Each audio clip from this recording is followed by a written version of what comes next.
자, 시작을 해볼까요? 저는 종로국가정보학원 외교원 후보 그 과정에서 국제정치학을 가르치고 있는 김중일 교수입니다. 일단 비도 구준데 오셔가지고 일단 많이 고생을 하셨을 텐데 간단하게 몇 가지 일단 정리를 해드리고, 오늘은 제 설명 이후에도 경제학을 담당하고 계시는 고범석 교수가 설명을 하시고, 그 다음에 현직 외교관이셨던 또 김광호 교수님까지 해서 토탈 3명이 진행상을 쭉 설명을 드릴 겁니다.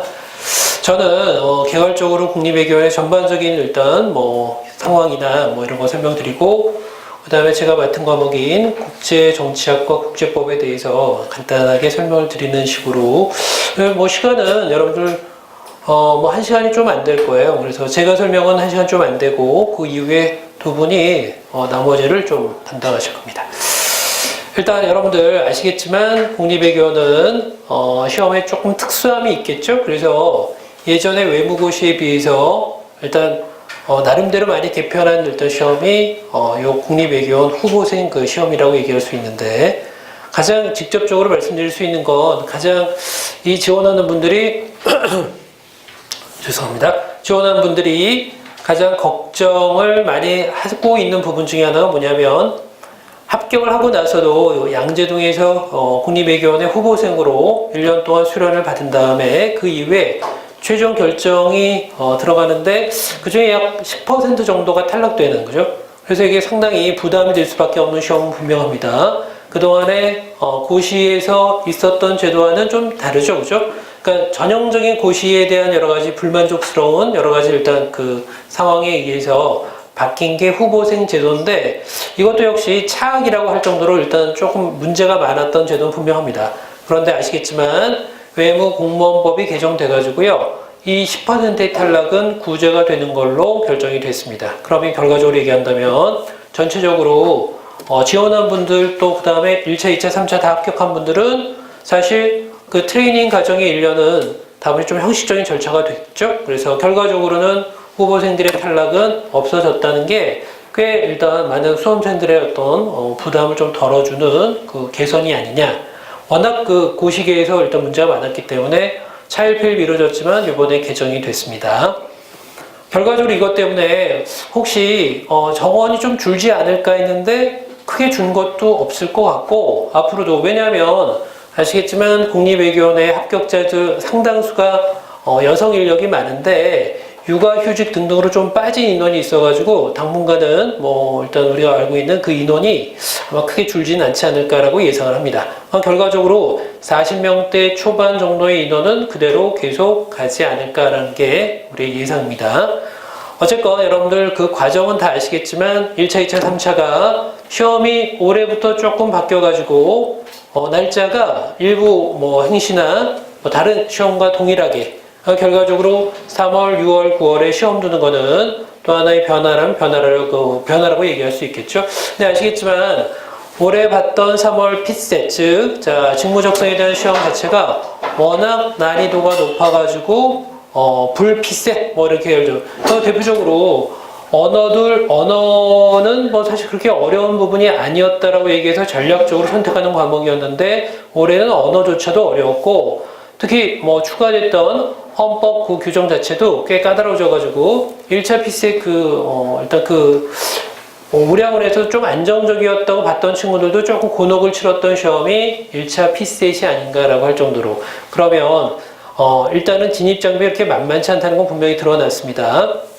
그럼에도 불구하고 국립외교원 후보생들끼리의 상대평가니까 여러분들이 그건 그때그때 조정하면서 여러분들이 결정하실 수 있는 문제고, 중요한 건 우리가 일단 주목할 수 있는 게 2차 시험에서 이제 조만간 6월에 시험을 곧, 이것 때문에 준비하는 분들이 상당히 지금 하여튼 최고조로 긴장도 하고 그 다음에 이것에 대한 준비도 이루어지고 있는데, 아시겠지만 2차 시험은 전공평가와 그 다음에 통합논술로 구성되어 있는데, 외무고시에서 이게 통합논술로 개편된 이후에서 가장 문제가 됐던 건 전공평가는 별 문제가 없는데 통합논술 부분이 아직도 정확하게 국립외교원의 방향으로 제시되지 못했다라는 평가도 좀 받고 있습니다. 제가 조금 비판적으로 많이 얘기를 하는데 통합논술이 국립외교원으로 시험제도 개편된 이후에 벌써 4년차 진행되고 있는 과정에서 통합논술이 과연 제자리를 찾고 있느냐 문제는 상당히 좀 비판적이지 않을까라는 것도 사실 제가 드리는 솔직한 말씀입니다.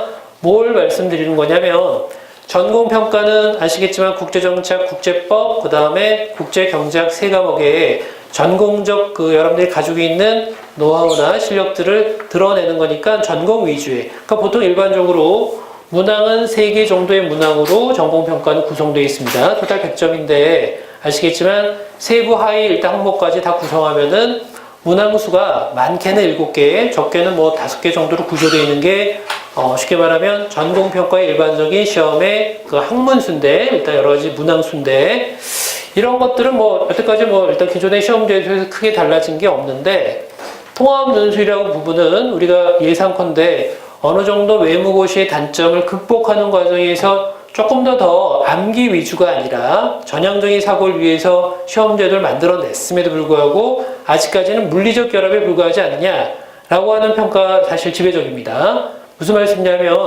사실 국제경제학 비율이 40 정도 돼요. 통합논술 보시면 2개의 문항으로 돼 있는데 보통 제시문이 주어진 상태에서 국제경제학의 비율을 뭐 비율로 숫자적으로 얘기한다는 건 좀 무리가 있더라도 약 40%가 국제경제학 정도의 비율이고 나머지가 국제법과 국제정치학에서 소재를 일단 연결해가지고 통합논술을 구성하는데 누가 뭐라고 해도 이거는 정확하게 통합적인 성격보다는 과목을 대략적으로 중요한 개념을 이렇게 묶어가지고 기계적으로 결합하지 않았느냐라고 하는 비판도 있는 건 사실이라는 말씀을 다시 한번 드리는 건데 근데 이게 일종의 과도기라고 얘기할 수 있는데 문항이 조금 더 좋아지고 있는 건 사실인데 어떻게 보면 여러분들이 만약에 이 국립외교원의 뜻을 가지고 계시다면은 지금이 그나마 조금 더 예전의 스타일에서 그렇게 안 바뀐 그 시기에 그 과도기 와중에 있으니까 어떻게 보면 공부하기에 조금 더 유리하지 않을까라고 보는 것도 사실입니다.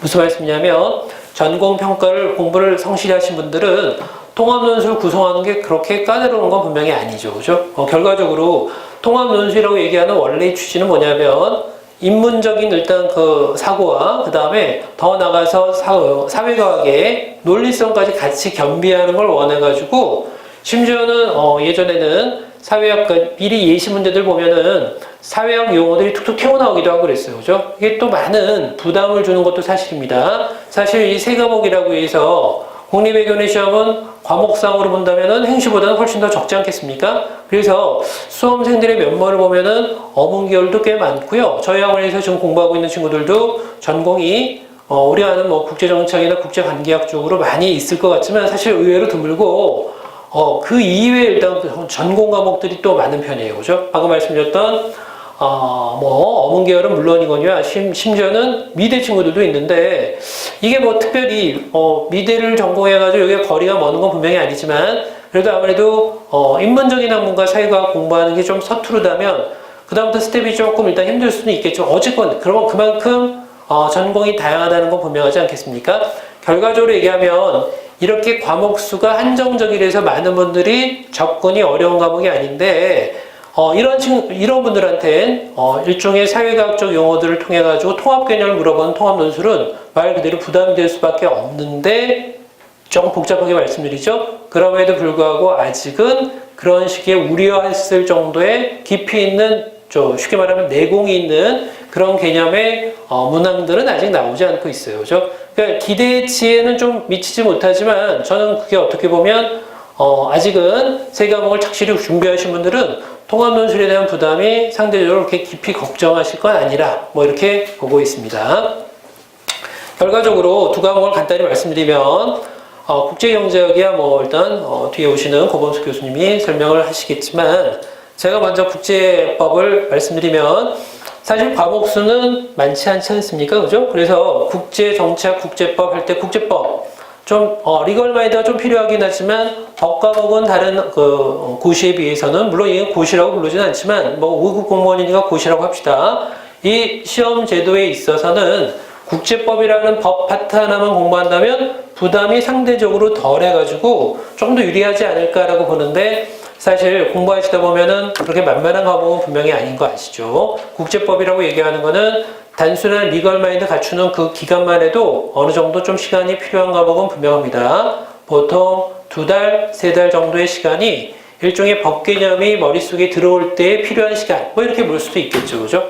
어쨌건 국제법은 이렇게 시작해가지고 저희 학원에서 GS1이라고 얘기할 수 있는 부분에 기본적인 그 시간은 약 한 4개월 정도 공부하시다 보면은 일단은 국제법에 대한 기초는 어느 정도 닦여집니다. 근데 아시겠지만 국제법은 단순하게 국제법으로 구성되어 있는 것만은 아니고요. 바로 국제경제법이라고 하는, 요새 문항상으로 보면 보통 국제법은 전공평가에서 3개 정도의 문항이 나오는데 그 중에 한 문항에 꼬박 차지하는 일단 그 비율 중에 하나가 바로 국제경제법 같습니다.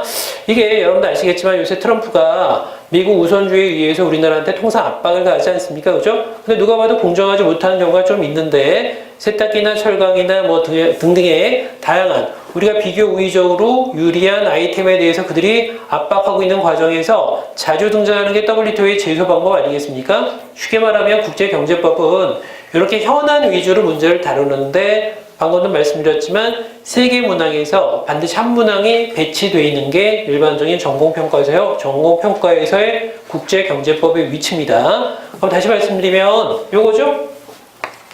국제법은 물론 이거니와 비율은 이게 훨씬 더 큽니다. 그런데 국제경제법이라고 얘기하는 부분으로 같이 들어간다면 조금 난이도가 깊어지는 건 사실이죠. 그죠? 요거는 사실 몇 회동만 하면은 일단은 자리가 잡히냐면 물론 상대적이긴 하지만 제가 보기에는 한 5회, 6회 정도만 일단 쉽게 말하면 원 텍스트를 공부하시다 보면은 대략적으로 감이 와요. 그죠? 그래서 챕터로 일단 따진다면 국제법의 주체부터 마지막에 이유까지 이 지역법이죠. 여기 일련의 과정이 약 챕터가 물론 교재마다 좀 다르지만 20여 개 정도 구성되어 있기 때문에 하루에 한 챕터씩 여러분들이 꾸준히 보시다 보면 근데 페이지가 만만하진 않지. 그죠? 기본 텍스트가 우리 학원에서는 정인섭 쌤 교재를 주로 선택을 하는데 그 페이지만 해도 거의 한 1500페이지 정도 됩니다. 그러니까 양에 일단은 국제법은 조금 질리는 감이 있는데 그럼에도 불구하고 연차적으로 계획 잘 짜시면은 국제법은 그렇게 어렵게 접근할 과목은 분명히 아니라고 봅니다. 그러니까 보통 통상적으로 법을 전공하지 않는 분들이 3과목, 즉 경제학과, 정치학과, 그 다음에 이 국제법 이 3과목을 놓고 본다면 가장 부담스럽게 생각하시는 건 분명한데 신기하게도 2달, 3달 정도 지나면은 국제법은 그렇게 공포스러운 과목은 아니라고들 많이들 얘기를 합니다. 그죠? 물론 상대적이지만 국제법이 이렇게 아까 방금 말씀드린 것처럼 약 20여 챕터로 구성되어 있고요. 그 다음에 바로 국제경제법입니다. 같이 통합적으로 묶어가지고 전공평가형의 기본적인 문제 준비할 수 있는 단계는 되겠죠. 그죠? 시기나 아니면 공부해야 될 여러 가지 계획이나 이런 건 좀 이따 말씀드리고 이렇게 2개로 구성되어 있는데 커리는 이 2개만 되어 있는 건 분명히 아니고요. 판례가 일단 하위적인 과목으로 추가되고 있습니다. 판례라고 얘기하는 건 여러분들 실제로 통합논술 문제 잘 보시면은 이런 게 나와요. A국과 B국, A국과 B국의 일단 국가 관할에 관해서 등도로 쭉 나와 있습니다. 이렇게 나오는 이게 일종의 뭐냐면 예시 문제들인데 예시 문제들은 주로 판례에서 적용하는 게 많아요. 그죠? 그러니까 누가 판례를 깊이 있게 제대로 체계적으로 공부했느냐 이 싸움이 결과적으로 통합논술과 앞에는 전공평가는 사실 이 기본적인 문제이기 때문에 판례 때문에 고민할 일은 별로 없을 겁니다. 어쨌건 요 기본적인 원 텍스트와 판례가 결합되어 있는 과목이 바로 여러분들이 쉽게 얘기한다면 GS1, 그죠? 첫 번째 단계에서 여러분들이 감안해야 될 국제법의 컬이다라고 보시면 됩니다. 그러면 통상적으로 얼마나 이걸 준비해야 되겠습니까? 하면은 기간을 간단히 말씀드리면 물론 2과목만 있는 건 아니고요. 원 텍스트와 그 다음에 요 판례의 2개의 기본적인 구성으로 되어 있는데 그 이후에 이게 반복적으로 여러분들이 듣다 보면 3회 정도 들을 때 시간은 우리 학원 같은 경우에는 전반기 한번 4달 동안에 걸쳐가지고 한번 개설이 되고요. 그다음 하반기에 4달에 또 걸쳐가지고 개설이 되는데 중간에 여러분들이 각각 공부하시다 보면은 3번, 4번 정도가 텍스트가 한번 돌아가면은 1년 정도 되면은 국제법은 어느 정도 자리가 잡히는 과목입니다. 그죠? 아까도 말씀드렸지만 판례와 더불어서 이렇게 입체적으로 공부한다면은 사실 국제법은 1년 정도 지나면 어느 정도 자기가 스스로가 일단 방향을 잡아갈 수 있는 과목이다 라고 얘기할 수 있습니다. 기준은 국제법을 아직은 전공이나 아니면 접하지 못했던 분들 기준으로, 그죠? 그럼 1년 정도 충분히 접할 수 있는 과목이라는 말씀은 그만큼 길이 있기 때문에 이게 예전에 사시나 로스쿨처럼 뭐 별도의 리걸적인 어떤 그 접근법이 따로 있는 건 분명히 아니에요. 그죠? 국제법은 나름대로 한계가 있기 때문에 이게 국내법과는 달리 자리가 완벽하게 자리 잡진 않고 그 다음에 관념적인 부분도 들어가 있어가지고 사실 접근하기는 오히려 국내법보다는 오히려 더 융통적이고 접근할 수 있는 일단 그 유량도 좀 넓은 과목이 아닌가라고 봅니다. 그 이외의 심화 과정에서 여러분들이 보셔야 될 나중에 과목들은 어떤 과목이냐면 이 판례를 기초로 해서 이제 논문을 일단 좀 체계적으로 봐야 되지 않겠습니까? 그러니까 국제법 파트에서는 이미 국제법의 변하는 추이들이 상당히 중요한 부분은 분명하거든요. 그래서 어떨 때 시험 문제가 주로 나오겠습니까? 하면 전공평가에선 잘 안 물어보고요. 통합논술에서 국제법의 변화, 추이나 이런 것들이 종종 시험 문제에 나옵니다. 그런데 우리가 지금 여러분들도 나중에 보셔야 될 여러 가지 기본 텍스트들은 한 번 만들어 놓고 이게 개정할 때는 매년 개정하는 과목들이 아니거든요. 그죠? 그 텍스트들이. 그러니까 가장 많이들 보는 그 교재가 뭐냐면 국제법 같은 경우에는 김대순 쌤의 교재들이 있는데 이게 줄잡아 2000페이지가 넘어요. 그죠? 아까 얘기했던 정인섭 쌤 교재보다 조금 더 분량이 많습니다. 근데 이거 보면은 2년, 3년 만에 한 번 일단 개편을 하는데 그 내용이 다 반영되지 못하겠죠. 그죠? 그럼 여러분들이 아무래도 혼자 공부할 때의 그 한계점이 바로 이거죠. 기본 텍스트로는 자기가 국제법의 변화된 추이를 제대로 따라갈 수 없으니까 요게 일단 학원에서는 이거 논문으로 묶어내가지고 같이 국제법은 요새 이렇게 바뀌고 있다. 왜냐하면 이게 고정적인 과목이 아니고 법의 가장 중요한 특징 중에 하나가 변동성이기 때문에 국제법의 변동성은 조금 추이에 따라서 같이 따라갈 필요가 있겠죠. 이게 논문 강독으로 커버가 됩니다. 조금 더 깊이 있게 말씀드렸는데 어쨌건 이런 식으로 해서 심화 커리까지 하면은 국제법 하나만 놓고 본다면 약 1년 반 정도 되면은 스스로가 스터디나 기타 여기를 통해 가지고 여러 가지 일단 과정을 통해서 아마 체계가 되지 않지 않을까라고 보는 게 국제법입니다. 그러니까 제일 어려운 과목도 먼저 말씀드렸어요. 그죠? 자, 그러면 그 이후의 커리는 나중에 시간이 될 때 다시 한번 설명을 드리고요. 국제정치학은 보통 일반적으로 기본적인 텍스트가 없어요. 그러니까 이게 시중에서 국제정치학이라고 나와 있는 건 학원용 교재 이외에는 별도로 국제정치학이랑 교재는 나와 있지 않습니다. 그래서 이게 조금 애로사항이죠. 자, 국제정치학은 여러분들 어떤 게 기본적인 거냐면 보통 일단 우리 학원에서는 이걸 뭐 이렇게 굳이 출판사 몇 가지 얘기할 필요는 없지만 국제정치의 패러다임이라고 하는 이게 그나마 시중에서 여러분들이 쉽게 공부할 수 있는 교재 내용입니다. 그죠? 자, 일단 국제정치학에서 보통 많이 얘기하는 기본 이론이 뭐냐면 자유주의와 현실주의 이론. 이 두 개가 토대가 돼가지고 쭉 발전하거든요. 그죠? 큰 맥이, 일단 맥이 이 두 개 이론입니다. 거기다가 막스의 구조주의나 이런 것들이 후에 들어가가지고 자, 지금 일어나고 있는 국제 현황을 이론적으로 일단 묶어낸 것들이 바로 일단 국제정치학이라고 얘기할 수 있는데 방금 말씀드린 것처럼 이렇게 노골적으로 국제정치학이 여러분들이 보기 편하게 나온 교재는 시중에는 없고요. 방금 얘기했던 국제정치의 패러다임 정도가 그나마 이론들이 거의 다 섭렵돼가지고 소개되고 있는 책이라고 얘기할 수 있어요. 그죠? 우리 학원은 이 국제정치 패러다임을 기본 텍스트로 삼되 제가 개인적으로 만들었던 여러 가지 제본이나 이런 걸 토대로 같이 수업을 하는데 국제정치학은 국제법을 일단 같이 배울 수도 있고 커리상으로 같이 병행될 수도 있고 우리는 일단 2달에 한 번씩 계속 개강을 하기 때문에 맞물려 떨어졌을 때는 이 두 과목을 같이 들어갈 수도 있고 때로는 국제법 이후에 국제정치학 또는 반대도 될 수 있겠죠. 이렇게 커리가 바뀔 수도 있습니다. 근데 아주 희한하게도 국제법과 국제정치학을 같이 하는 분들은 제가 보기에는 국제정치학이 훨씬 더 난이도가 낮거든요. 그런데 아까도 말씀드렸지만 오히려 국제법을 더 쉽게 생각하는 분들도 있어요. 그죠? 상대 차이지만 더 많은 비율이 오히려 국제법이 편하다 할 그런 분들도 꽤 있다는 얘기입니다. 그러니까 법이라고 해서 공포심 가질 필요는 없다는 얘기죠.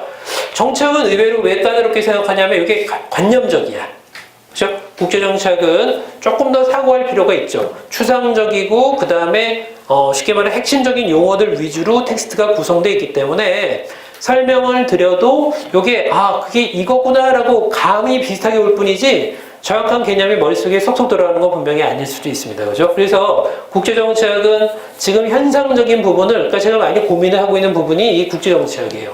어떻게 여러분들이 좀 쉽게 이 이론을 받아들일 수. 그러니까 이게, 시험에서 예전에 외무고시 때 이렇게 나왔어요. 쉽게 말하면 패권 안정론 있지 않습니까?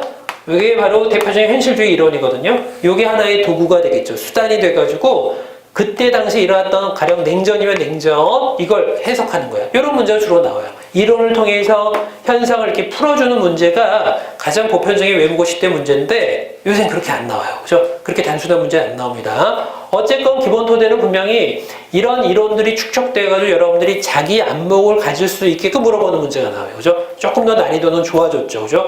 자, 깊어졌다고 얘기하기는 좀 그렇고요. 좋아졌어. 그죠? 그런 식으로 물어봐야지 아마 암기 위주로, 기억력 위주로 시험을 보겠다는 의도는 좀 탈피하는 것 같다라는 생각이 듭니다. 다시 말씀드리면 국제정치학은 많은 수험생들이 힘들어하는 과목이라고 저는 생각을 해요. 왜냐하면 워낙 아까도 얘기했지만 관념적이고 추상적인 내용을 직접적인 현실에 비추어가지고 자기의 이해를 해야 되는데 이게 이해가 안 되면 현상과 유리될 수밖에 없고 따로 놀 수밖에 없겠죠. 그죠? 그러면 이걸 보완할 수 있는 과목이 뭔가요? 하면은 바로 국제정치 이슈라고 얘기합니다.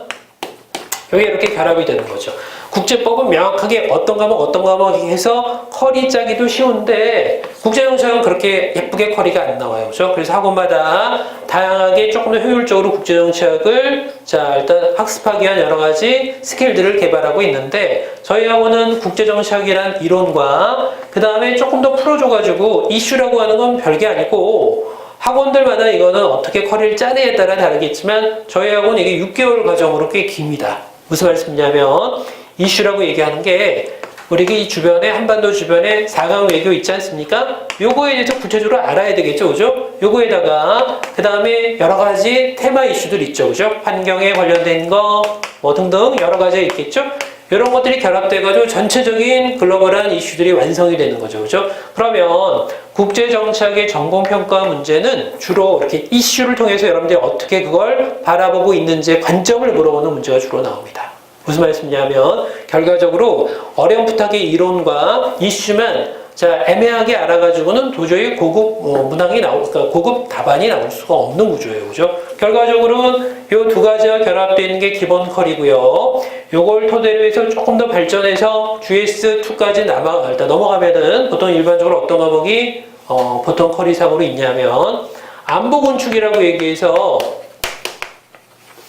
요새 북핵 문제로 아주 한반도가 아주 뜨거운 감자가 돼버렸죠. 그죠? 6차 핵실험까지 한 이 상태에서 한반도는 전 세계에서 핵 문제에 대해서 가장 근접할 수 있는 지역 중에 하나예요. 그죠? 근데 너무 다행히도 동계올림픽 이후에 남북 간에 일단 급속도로 일단 평화로운 분위기가 감지되고 있습니다. 바로 올해의 문제는 안보 군축 쪽으로 유력하다고 다들 예상할 수밖에 없는 부분 아니겠습니까? 너무 극적으로 변하고 있으니까 결과적으로 이게 가장 쉽게 말하면 최근 이슈와도 연결되는 과목은 사실이에요. 그죠? 따라가는 일단 쭉 속도가 너무 급속도로 진행되고 있으니까 당대에 있었던 가장 중요한 이슈를 정리하실 필요가 있고 그다음에 그동안 축적했던 본인들의 이슈들이 이렇게 결합돼가지고 국제정치학 이론과 같이 녹아 들어가는 과목이 바로 그래서 이것도 역시 전공평가는 3개 문항입니다. 국제법과 더불어서 3개 문항 중에 2개의 문항이 이렇게 이론과 이슈를 결합하는 것처럼 묶어놓은 문제들이 주로 나옵니다.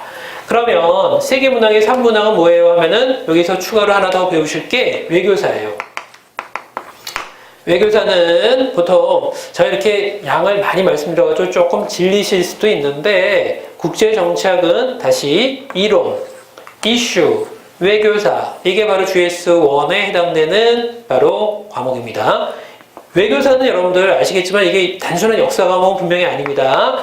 역사 좋아하고 싫어하는 거에 따라서 외교사의 접근은 달라진다 라고 얘기하지만 그런데 우리가 알고 있는 그냥 단순한 일단 역사가 아니라 외교사는 쉽게 말하면 비인 체제라고 얘기하는 건 1814년이거든요. 그죠? 나폴레옹 전쟁 이후에 나왔던 게 이때고요. 요게 2차 세계대전이 1945년에 끝나거든요. 약 몇 년의 역사겠습니까? 130년의 역사예요. 그죠? 요 역사가 김용구 쌤이라고 하는 서울대 오랫동안 여기 전공하신 교수님이 우리나라에 교재도 별로 없어요. 세계 외교사라고 하는 교재를 우리가 텍스트로 삼아가지고 같이 결합되어 있는 거예요. 그죠? 그러면 여러분들 보십시오. 하나, 둘, 세 개 과목이 기초 과목이 되는 거예요. 이해되시죠? 이 과목으로 전공평가는 그렇게 무리 없이 준비할 수 있다는 생각이 듭니다. 근데 문제는 뭐냐면 아까 얘기했던 세계문항에서 외교사가 배치되어 있는데 이 범주 안에서 130년의 범주 안에서 시험 문제가 나오면 너무 좋겠는데 일반적으로 그렇지 않은 경우도 꽤 많아요. 그죠? 그래서 별도로 저희 학원에서는 여기에다 냉전사까지 같이 수업을 합니다. 냉전사라고 얘기하는 건 아시겠지만 탈냉전 시대가 1991년이니까 그 이전, 쉽게 말하면 45년의 트루먼 독트린부터 91년의 탈냉전 바로 직전까지의 시기를 주로 다뤄요. 그렇죠? 그런데 시험 문제는 오히려 그러니까 다시 정리한다면 45년부터 1991년이니까 고작해 50년도 채 안 되지 않습니까? 이 짧은 역사에서 시험 문제가 벌써 2차례나 나왔어요. 최근 연도에 들어서. 그러니까 냉전사도 그렇게 우리가 등한시해야 될 부분이 아니죠. 그런데 외교사라고 얘기하는 게 엄청나게 동떨어져 있는 역사에서 툭 튀어나온 문제가 나오는 게 아니라 예전에 4년 전에 크림 전쟁이라고 혹시 들어보셨는지 모르겠습니다. 크림 전쟁이라고 크림반도에 관련되니까 그 당시에 러시아, 제국주의 러시아와 그 다음에 그걸 방어하고자 하는 오스만 투르크의 전쟁을 크림 전쟁이라고 얘기하는데 이게 19세기의 가장 대표적인 전쟁이었거든요. 그런데 시험 문제에 크림 전쟁이 기원에 대해서 물어보는 문제가 딱 나왔어. 그죠? 근데 가만 우리가 생각해 본데 많은 일선에 있는 저와 같이 일단 국립외교원을 가르치는 그 강사들은 이걸 조금은 감지했던 문제입니다. 왜냐하면 그 당시 우크라이나 사태가 있었거든요. 이해되시죠? 그러니까 러시아와 우크라이나가 서로 간에 일단 쉽게 말하면 EU의 동진으로 인해서 EU가 자꾸 동쪽으로 전진함에 따라서 이거에 압박을 느꼈던 러시아가 우크라이나를 사이에 놓고 지정적으로 다퉜던 싸움이 바로 우크라이나 사태인데 요게 그때 있었어. 그죠? 그럼 여기에 연상할 수 있는 게 뭐예요 하면 그 당시에 외교사에서는 바로 크림 전쟁이 해당이 되겠죠. 그죠? 그러니까 너무 막연한 건 아니란 얘기예요. 그죠? 외교사는 쉽게 말하면 일반적인 역사에서 정치, 경제, 사회, 문화 등등으로 다양한 장르사를 공부하는데 그거 아니고요. 다 집어치우고 외교사만 이렇게 끌어내는 거예요. 그죠? 그러니까 전문적이죠? 대신에 다른 불필요한 건 필요 없다는 얘기예요. 그죠? 경제사 다룰 필요 없고요. 그다음 경제사 다루면 볼륨이 더 넘치는데 우리는 그거 다 필요 없다는 얘기죠. 그죠? 정치사 위주의 외교사만 집중. 그죠? 그래서 시험 문제를 큰 카테고리로 구별하면 동양과 서양사를 따로 공부하는데 그렇게 부담은 안 느끼는 과목인 것 같아요. 그죠? 왜냐하면 제가 수험생들과 계속 접촉을 하다 보면 제가 외교사나 아니면 이런 거 가르칠 때 보면은 그렇게 부담 없이 듣는 과목이 아닌가 싶어요. 그죠? 여기에서 하나 더 올라가면은 안보 군축에 대한 공부를 좀 더 하시고 그 다음에 그 이후의 커리는 역시 논문 강독과 기타의 특강으로 이렇게 구성되어 있어요. 그죠? 두 과목 대충 그 과목의 편제는 아시겠죠? 그죠? 요게 바로 무엇을 준비한 과목이냐면 1차를 준비하기 위한 커리라고 보시면 돼요. 아니, 2차를 준비하기 위한 커리라고 보시면 돼요. 그죠? 그러니까 전공평가죠. 그러면 통합논술은 별도의 사고력이 좀 필요한 거니까 그 이후에 추가적인 일단 여러 가지 단계로 공부하셔야지 쉽게 말하면 통합논술의 구성이 되겠죠. 자, 보십시다. 다시 일단 말씀을 간단히 드리면 저희 학원은 일단 GS1에 해당되는 기초 과목이 무한 수강이에요. 그죠? 그래서 반복적 수강이 가능합니다. 근데 국제정책을 여러분들이 한번 들어오셔가지고는 얼뜻 귀에 잘 안 와닿아요. 그죠? 그래서 자기 거를 만들기 위해서는 한 번 수업으로는 좀 부족하고요. 두 번, 세 번 정도의 수업. 제 수업을 많이 듣는 친구는 세 번까지 수업을 듣는 경우가 태반입니다. 그럼 세 번 들으면 어느 정도 큰 틀이 나오겠죠. 그죠? 쉽게 말하면 국제 정착의 큰 테마는 자유주의, 현실주의, 그 다음에 구조주의, 구성주의 나누고, 그 다음에 요걸 세분화시키면은, 처음에 고전적 현실주의부터 시작돼가지고 쭉 발전한 역사까지 기억을 하면은 사실 이렇게 체계화되는 건 한 번 가지고는 좀 부족하겠죠. 그러니까 두 번 정도 일단 커리를 소화할 때는 이게 가능할 겁니다. 그리고 요거와 더불어서 외교사나 기타 다른 과목들이 이렇게 접목돼 들어가는 거예요. 그죠? 그러면 얘를 지금 국제정책을 듣는 건데 이렇게 여러 가지 과목들을 입체적으로 듣는 순간에 사고도 이렇게 구조화될 수 있는 거죠. 그죠? 그러면서 여러분들이 병행하실 게 학원에서 가끔 많은 분들이 뭐 요구도 하고 그 다음에 자, 그 구조상으로도 이루어지겠지만 처음에 짜는 게 바로 스터디입니다.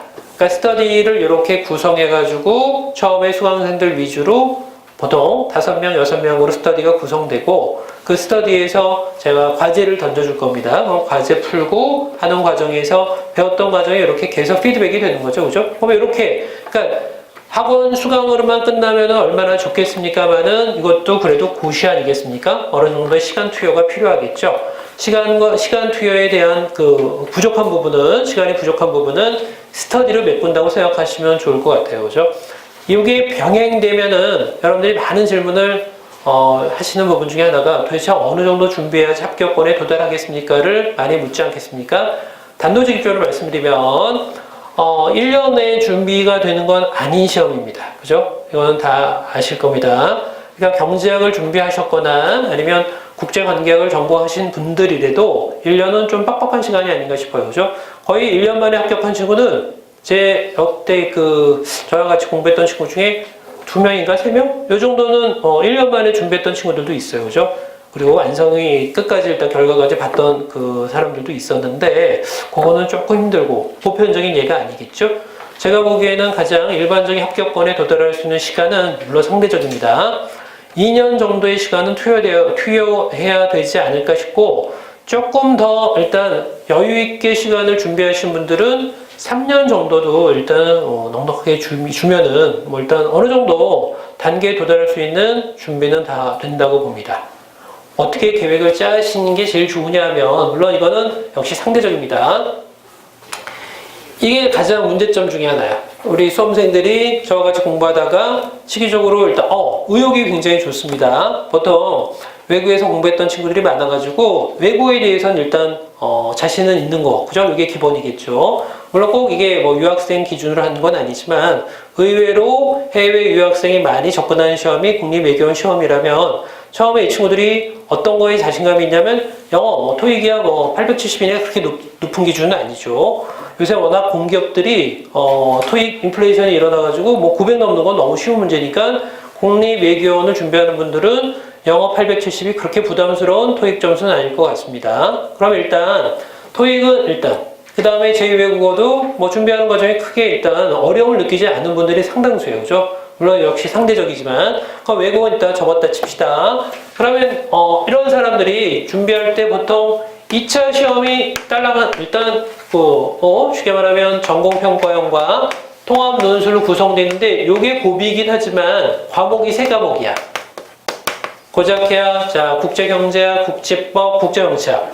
다른 고시에 비해선 훨씬 더 숫자도 적죠. 그러면 어떤 생각을 가지고 있냐면 내가 한국사 2급, 그죠? 한국사 검정 2급만 따면 되고 그 다음에 1차에 피셈만 제대로 넘기면 이거야 뭐 드립다 공부하면 되지 않을까? 라고 해서 1년이면 충분해 라고 계획 잡는 분들이 있는데 공부하시다가 이게 계획이 많이 수정되는 걸 봤습니다. 처음부터 저는 그거 말리거든요. 그죠? 그렇게 계획 잡았다가는 오버페이스 되고 그 다음에 내년 계획에서 지장이 있다라고 얘기하는데 잘 안 들리나 봐. 그죠? 자기 나름대로 겉으로는 알겠습니다. 계획 수정하겠습니다. 라고 얘기하지만 잘 안 듣더라고요. 그죠? 나중에 이게 오버페이스 되고 계획이 이렇게 엉켜질 수 있거든요. 그죠?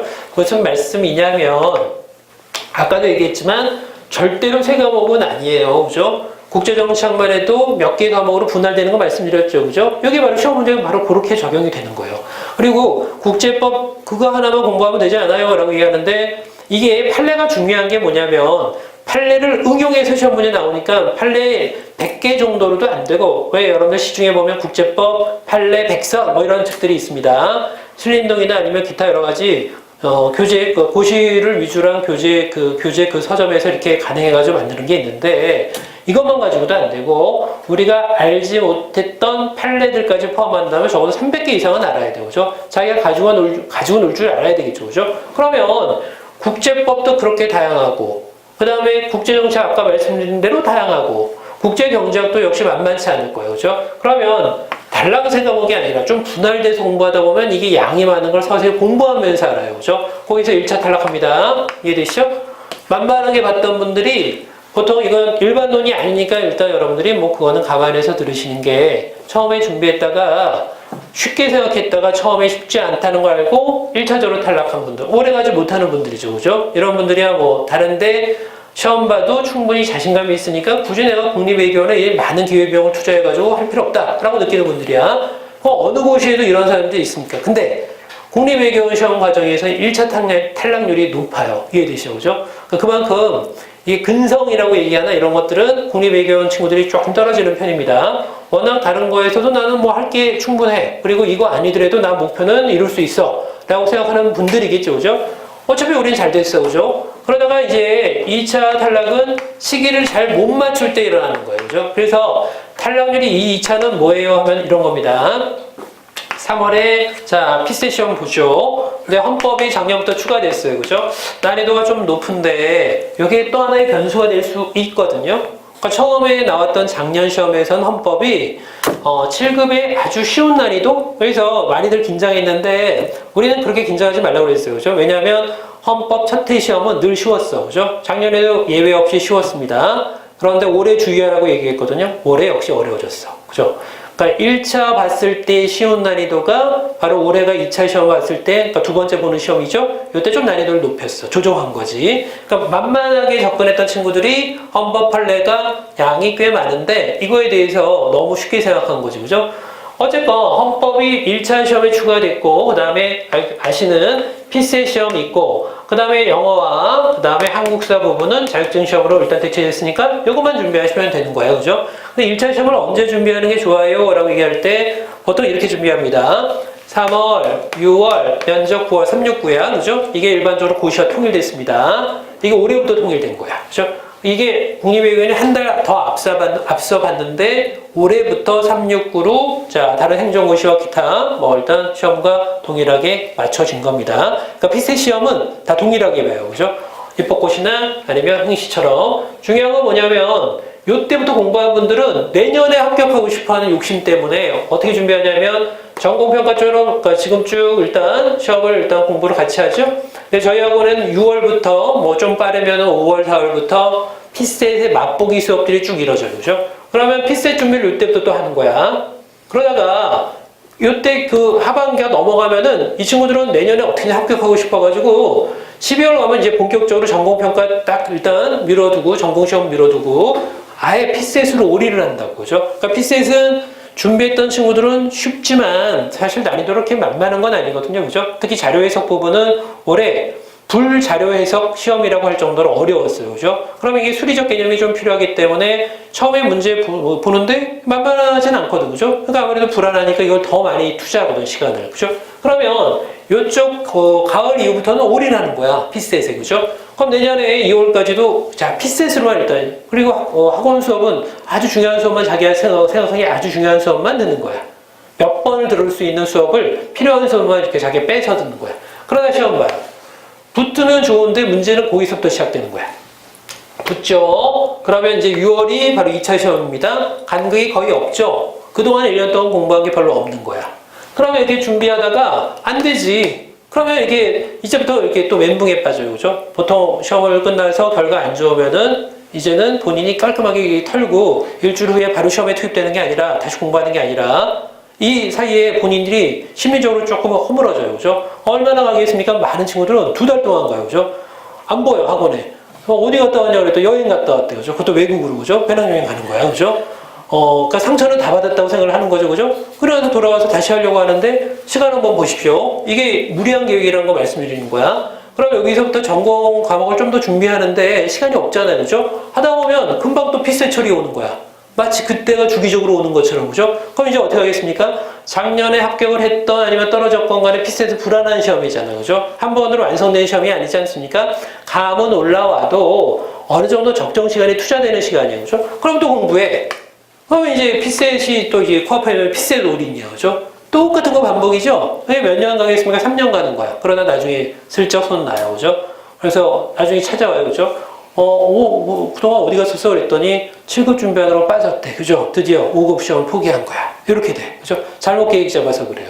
어떻게 하시냐면, 이거야 뭐, 일단 뭐 여러분들이 구체적인 내용이니까 뭐 지금 뭐 다 이해하실 필요는 없는데, 지금이 뭐 3, 4월 아니겠습니까? 자, 내년 피스에 신경 쓰지 마시고 쭉 전공평가만 준비하는 거야. 2차죠. 피스에서 맛보기로만 살짝 듣는 거야. 이런 시험이구나. 한번 내가 풀어보는데 점수가 너무 귀여울 거야. 말도 안 되는 점수가 나옵니다. 그럼에도 불구하고 그냥 뭐 극복하는 거지 뭐, 그죠? 왜냐면 내가 아직 올인하지 않았잖아. 그럼 이렇게 가면서 어느 정도 준비하냐면 4월부터 지금 4월에 시작했으면 내년 4월까지 1년 동안 다른 거 안 하고 죽어라 하고 일단 전공평가만 하는 거야. 이해되죠? 1년 준비하면 단계 올라와요. 그죠? 그때가 공부에 물이 익을 때야. 그리고 그 이후에 요때도 뭐 그럼 당연히 이건 떨어졌겠죠. 그죠? 3월은 피셋 기대할 수 없겠죠? 그럼 계속 하는 거야.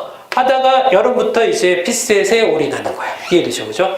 병행이라고 얘기하죠. 올인은 아니고. 그러면 이거 이제 전공평가는 쉽게 말하면 요 정도 되면은 약 몇 퍼센트냐 하면 70 정도 와닿아요. 그죠? 이렇게 그 단계가 와요. 그 단계에서 피셋을 하는 거야. 그죠? 그러면 이게 내년에 넘어가면서 피셋에 아예 올인하니까 결과는 분명히 올인하는 친구들은 나오게 돼 있어요. 그죠? 예외가 아주 없는 건 아니지만 예외가 어떤 케이스가 있냐면 외국에서 공부했던 친구인데 국제정차 공부했어요. 말도 통해. 그리고 내가 일단 소개한 책들도 많이 읽었어. 그죠? 이해도도 빨라. 그리고 국제법도 훈련대로 하고 있어요. 그죠? 다 좋고 경제도 뭐 별 문제 없는데 이게 안 되는 거야. 피셋이. 이 친구한테 이게 한이 되는 거예요. 그죠? 점수가 얼마나 나오냐면 특히 언어가 보통 언어가 전략 과목인데 이 친구는 20점대, 30점대 처음에 농담하는 줄 알았어. 그죠? 근데 이게 변하지 않는 거야.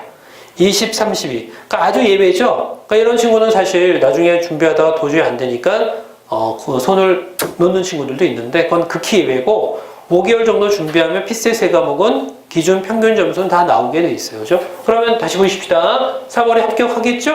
자, 이쪽으로 일단 전략적으로 올인했으니까, 나머지는 3개월 동안 뭐 하겠습니까? 2차 준비를 쓰기 연습 위주로 하는 거죠. 그러면 2차 합격? 그렇게 어려운 게 아닐 겁니다. 그죠? 그럼 이게 어느 시간에 합격할 수 있어요? 이렇게 시간을 쭉 계산해 보면은 2년 조금 넘는 시간만 투여하면은 이런 전략이 성공적인 전략일 수 있죠. 만약에 안 되면 어떻게 해요? 하면은 한 해 더 좀 더 여유롭게 쓰시면은 이제 세 번째는 분명히 어떤 결과가 나오죠.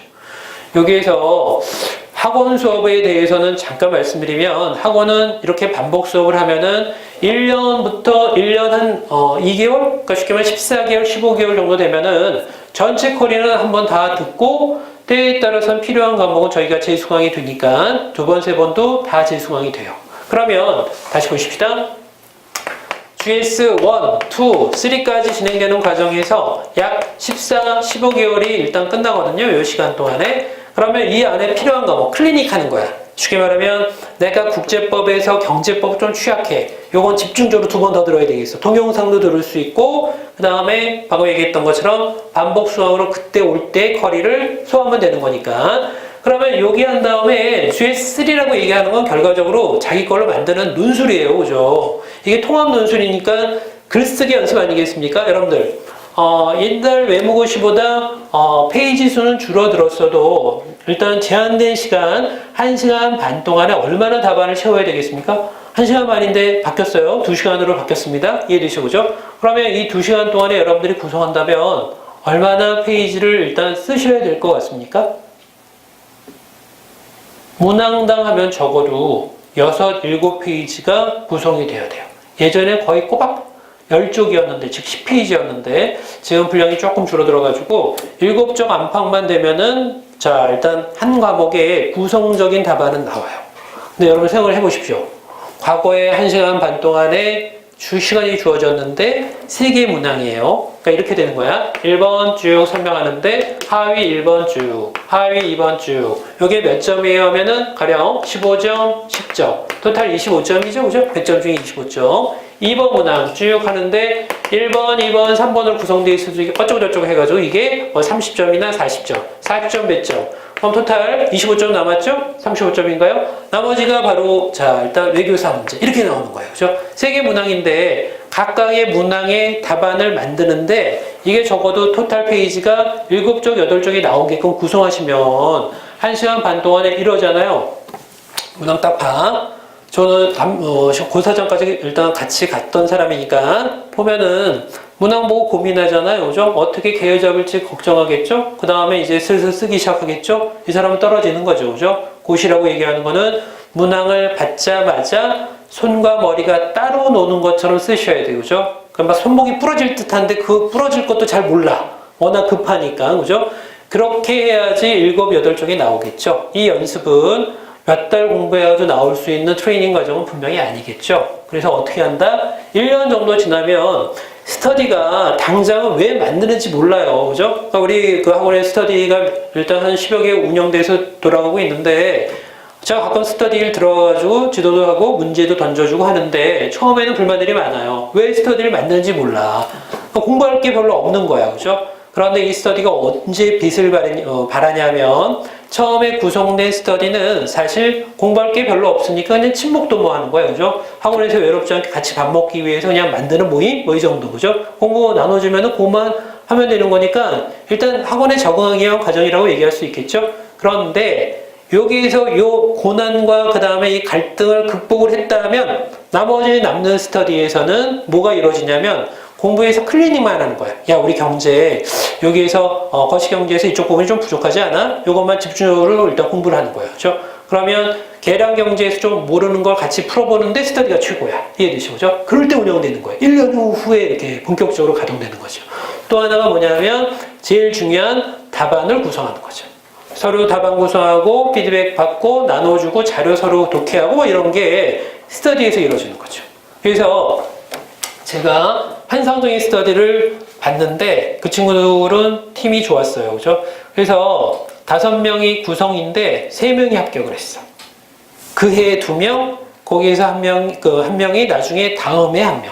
그러니까 좋은 스터디에서 합격자가 많이 나오는 건 사실이에요. 이해되시죠? 그죠? 서로 끌어주고 부족한 부분을 채워줄 수 있으니까. 그렇게 스터디 한 다음에 시험 임박해서 2-3달 동안 혼자 공부하는 거죠. 그죠? 산에 들어가실 필요는 없고요. 자기가 마땅한 장소에 들어가서 그동안 구성했던 답안이 몇백 페이지가 되면 그걸 계속 어느 순간에 끄집어내도 동일한 답안이 나올 수 있게끔 구성하시는 거야. 이해되시죠? 이게 반복 아니겠습니까? 이걸 불과 몇 달 동안에 소화하려고 한다면 말이 안 되는 시험이죠. 그죠? 그 정도의 노력이 필요하지 않겠습니까? 저도 고시를 준비했던 사람인데 저는 외모고시 그 세대는 아닙니다. 그러니까 외모고시 시험은 아니었고요. 어쨌건 우리 그 신림동에서 공부할 때 바로 옆이 외모고시촌이었어. 그죠? 근데 이 친구들은 너무 널널한 거야. 우리가 보기에는 시간도, 우리는 머리도 못 감아가지고 뭐 이렇게 선배들이 말도 안 되는 처참한, 즉, 낭인이라고 불릴 정도 형편없는 몰골이었는데 이 친구들은 너무 깔끔해. 그죠? 그래서, 야, 시험이 이렇게 다르구나.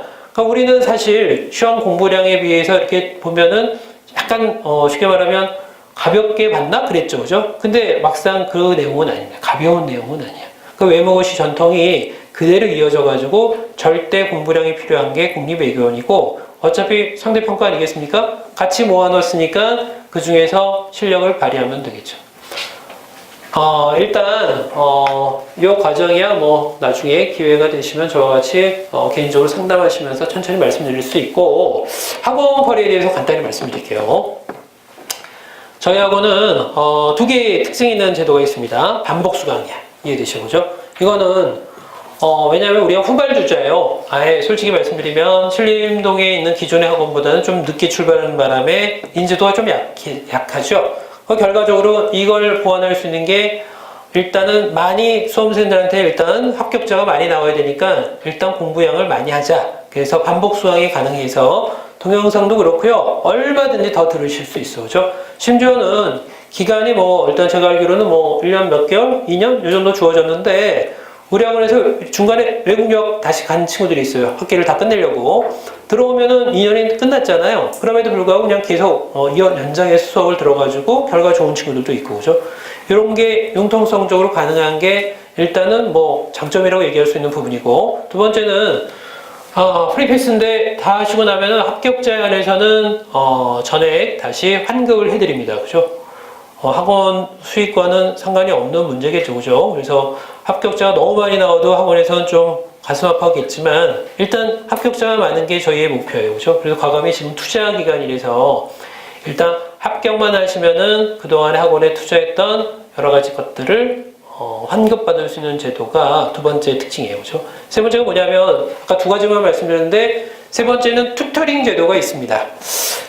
일단 이게 뭐냐면 수업을 열심히 하잖아요. 그죠? 서로 열심히 주고받고 커뮤니케이션 하죠? 자, 끝나면은, 집에 가면은 사실 이 내용이 잔상만 남아.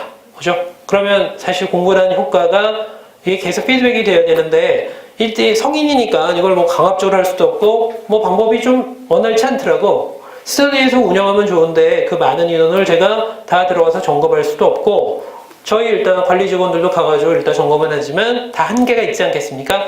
그래서 막 고심 끝에 나온 게 뭐냐면 튜터링 제도는 국제법과 국제정치학, 국제경제에서 제일 까다로운 부분, 그 한 주에 공부했던 부분을 자 일반 커리 시간 이후에 붙잡아 놓고 조금 원시적인 방법이죠? 리포트 하나 줘. 그리고 써오게 하는 거야. 피드백이 되는 거죠. 다 첨삭을 해줍니다. 그러면 글쓰기의 방법론은 그때부터 조금 더 숙달될 수는 있겠죠. 그죠? 이렇게 출발한 친구들의 결과는 나름대로 괜찮아요. 그죠? 튜터링 제도는 학원에서 또 하나 일단 쉽게 말하면 수강생들과 강사들이 서로 간에 커뮤니케이션 할 수 있는 가장 직접적인 매체가 되지 않을까, 매개가 되지 않을까라고 보는 게 세 번째예요. 그죠? 그래서 다시 한번 말씀드리는데 기본 1 수업이에요. 그 다음에 GS2라고 얘기하는 부분 심학습입니다. 둘 다 반복이 되고 학기마다 2달 만에 자 쿼리가 새로 일단 설정이 되니까 그때 필요한 거 들으면 되는데 아까 얘기했던 세 과목이 병행해가지고 자 이렇게 개설이 됩니다. 중요한 건 그 이유겠죠? 자 우린 통합논술이 강한 일단 학원입니다. 결과적으로 논술을 통해 가지고 계속 피드백 할 수 있게끔 만듭니다. 그렇죠? 그래서 지금도 6월 시험을 대비하는 친구들이 10여 명이 저와 같이 스터디 통해서 계속 쓰고 있는데 계속 피드백 받고 하루에도 수개, 뭐 5개, 6개 계속 쓰고 있어요. 그죠? 그러면 제가 보기에는 이 중에서 한 2명, 3명 정도는 자, 그 팀에서는 아마 좋은 결과 나오지 않을까라고 예상을 해요. 던져줬는데 그 시간 안에 우리가 1시간 반이라고 딱 2시간 요새 늘어났지만 2시간 안에 그 결과물이 나올 수 있게끔 시간의 압박을 느끼면서 현장에서 바로 쓰는 거예요. 그죠? 부족한 부분 논문 줘가지고 보강. 그러면 여러분들 혹시 답안 한번 끝냈으니까 접고 다른 답안 기대 그거 아니에요. 자기가 부족한 부분은 완성 답안으로 만드는 거예요. 왜냐하면 혼자 공부할 때 대비해서 답안을 축적하는 거죠. 그죠? 그러다 보면은 혼자서도 또 이렇게 하는 거죠. 나중에는 쉽게 말하면 옆에 친구들이거나 그 사람이 이렇게 파일업 된 그 자기 답안에서 하나를 무작위로 뽑는 거야. 주제는 앞에 논자가 쭉 나와 있겠죠? 불러줘. 그러면 그 자리에서 시간 안에 구성이 되는데 그게 일단 우리의 목표죠. 혼자 공부해도 답안이 그렇게 성숙할 수 있게끔 나오는 게. 그죠? 그러면 2년이면 정말 눈 깜짝할 정도로 빠른 시간은 분명합니다. 효과적으로 보낸 분들에 한해서는 사실 2년 시간이면 충분히 그 결과 나오지 않을까 싶어요. 비록 짧은 시간이지만 정 안 되면은 뭐 학교와 병행하는 분들은 이런 상담도 많이 받아요. 학교를 지금 다니고 있는데 어떻게 학원과 스케줄을 일단 같이 연결할 수 있나요? 하면은 정 안 되면 휴학을 하셔서라도 집중할 수 있는 공부 시간이 나와야 돼. 그죠? 이거는 만만한 시험이 아니니까 혹시 나 한번 국립외교원 한번 도전해볼까? 이런 그 자세도 좋지만 알아본 뒤에도 그렇게 가벼운 마음가짐으로는 사실 중간 탈락이 될 수밖에 없어요. 그죠? 이것도 보시니까 나름대로 치열한 정신을 가지고 들어오셔야지 경쟁력에서 우위를 차지할 수 있지 않을까라고 봅니다. 다른 거야 뭐 일상적인 겁니다. 그죠?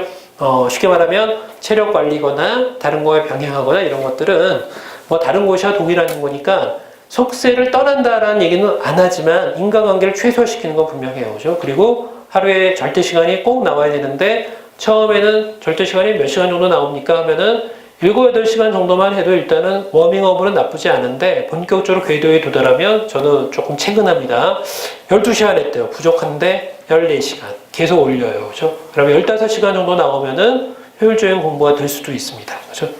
그래서 시간 관리, 그 다음에 체력 관리 등등의 여러 가지가 병행해야 될 시험이니까 이렇게 고생해서 2년이면 성공적이지 않을까 싶어요. 그죠? 아시겠지만 여성분들의 합격률이 날이 갈수록 높아지고 작년 시험에서만 거의 비등하게 양성이 거의 맞춰졌어요. 그죠? 특정한 학교가 그 학교를 제외하고는 비슷해요. 이해되시죠? 그죠? 어디가 커리가 좋으냐면 외대가 도서관에 좋은 책들이 많아요. 그죠? 그래서 우리 학원에서도 외대 그 준비생들이 좀 있는 편이에요. 그죠? 외대 괜찮고, 아니, 괜찮다는 얘기가 외대에서 준비한 친구는 여건이 꽤 좋은 편이고 또 외국어가 잘 갖춰져 있으니까 기타 학교의 합격자들 보면은 외대 같은 경우가 고대와 더불어서 4, 5명이에요. 그죠? 5명의 합격자를 저 작년에 배출했습니다. 그 다음에 학교들이 다 비슷해요.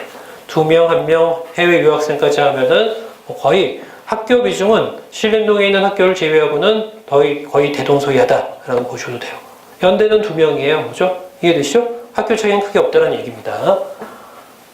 여기까지.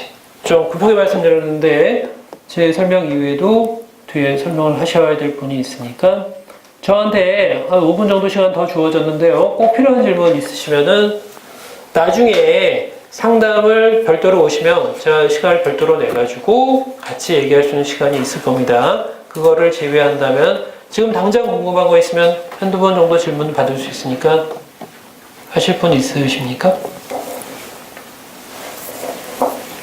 제가 좀 말이 빠르죠?